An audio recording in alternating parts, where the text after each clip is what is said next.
All right, so we got an absolutely massive union that is going on strike again, and I love covering these videos because if you follow my channel, then you will know I am a massive proponent of unions. I think they are the next best thing other than workers directly having democratic control and ownership over the means of production. Unions are basically that next best step that we could have in a social democracy or something like that, basically allowing for workers to weaponize collective bargaining in order to extract concessions from the capitalist ownership class and make sure that they are somewhat fairly rewarded for the value that their labor is producing. And so today we have John Deere workers across the country that are going on strike. So breaking here from Dave Jameson, 10,000 John Deere workers officially on strike as of midnight Central Time on 10/14, which was this morning. So this is pretty recently active strike that they have been going on. But again, 10,000 members is absolutely massive, and they are not the only ones. This has been pretty much a semi-small strike wave that has been going on throughout specifically October, and some people are even referring to it as Striketober, which hopefully this does actually build momentum,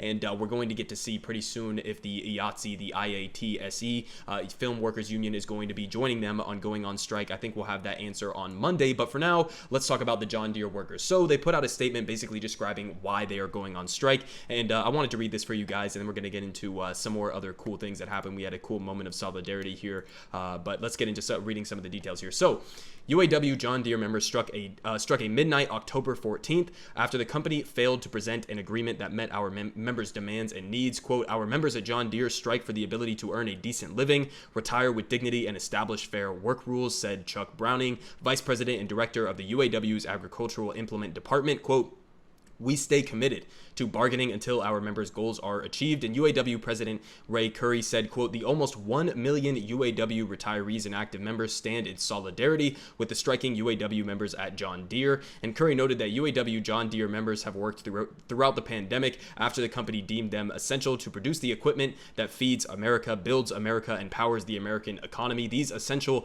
UAW workers are showing us all that through the power of a strong, united union voice on the picket line, they can make a difference for working families here and throughout the country. Again, highlighting the need for unions in terms of weaponizing that collective bargaining right. All your boss wants, okay? All they would love more than anything else is for you to walk into their office to negotiate a contract independently from the rest of your workforce, okay? What they would like the least is for you to walk into their office and demand fair pay and demand adequate benefits, etc., with the rest of your workers in a collective fashion. And when they don't give in to the needs of those collective workers who are demanding better benefits, then this is exactly when you would call a strike and weaponize that collective bargaining to your advantage. So again, just pointing out the power of what a union can actually do. What your boss wants more than anything under a capitalist structure of our economy, which is exactly what we have, what they want more than anything is a divide and conquer approach among the workforce. You are weaker than as an individual than you are as a collective, okay? So that's the lesson from unions in general. But they continue saying that over 10,000 members at John Deere locations set up pickets, and pickets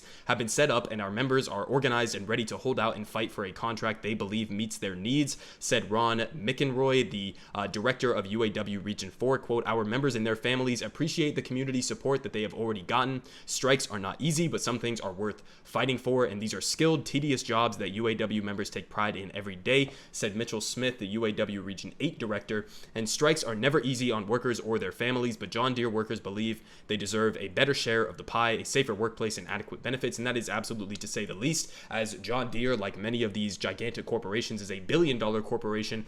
Their CEO is bringing home millions and millions of dollars, and yet some of the people who are actually doing the work that provides the value that makes that CEO money are not being fairly rewarded for the value of their labor. And that's exactly what they are trying to remedy here by going on strike. Again, weaponizing their collective action as workers. That's the main lesson. But we had a bunch of politicians, we had a bunch of celebrities even that were coming out and speaking out in support of these workers and in solidarity of these workers. One of them was AOC. She says Striketober coming in hot after years of being underserved and taken for granted, and doubly so during the pandemic. Workers are starting to authorize strikes across the country, from the IATSE production workers to UAW John Deere, and even the Kellogg workers, which is another massive strike that is currently ongoing.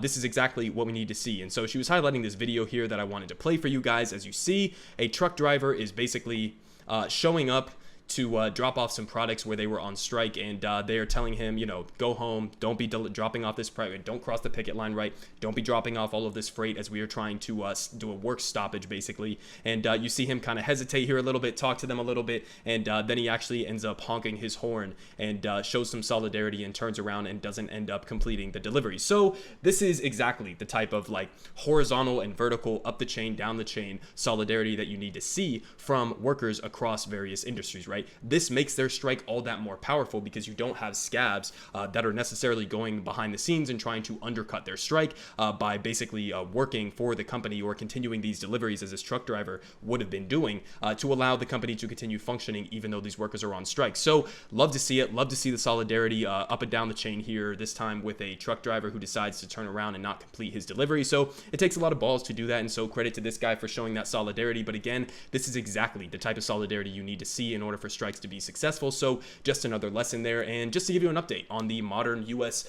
Labor movement here from one of the greatest labor reporters that we have right now in the game. 10,000 John Deere UAW workers set to strike tonight at midnight, as they are right now. We have 60,000 film and TV IATSE workers set to strike on Monday, and 37,000 Kaiser workers have authorized a strike close behind. So we have upwards of over 100,000 Americans right now who are potentially going to be going on strike. Now, is this the biggest strike wave throughout history? No, not even really close. But is it substantial? Yes, it's pretty substantial relative to modern American history, and especially considering how completely gutted and eviscerated our union movement has been here in the modern United States, especially from the Reagan administration, the subsequent Bill Clinton, and even Obama and Bush and Trump and Biden administrations. We haven't really had a strong labor president since even the days of FDR necessarily. So it's really good to see this type of movement happening, and hopefully this does carry some momentum. And yeah, all solidarity to these John Deere workers. I hope that they get every single thing that they want out of this contract, and hold firm, hold the line, and don't cross the picket line if you happen to be looking for some farm equipment or something, I guess, at John Deere. But again, we also have Kaiser, we also have the IATSE, and many other union strikes that are currently up and coming. So the best thing that you can do in taking a lesson from this is try to organize your own workplace, right? That's what I'm hearing from guys like Jonah Furman who are actually reporting on this. They say the best way you can actually show solidarity with the labor movement in general is try to organize your workplace, educate yourself on how to develop and form unions. I'm by no means an expert, but do your own research and yeah, try to organize your workplace. That's the best thing that we can all do to try to show some solidarity.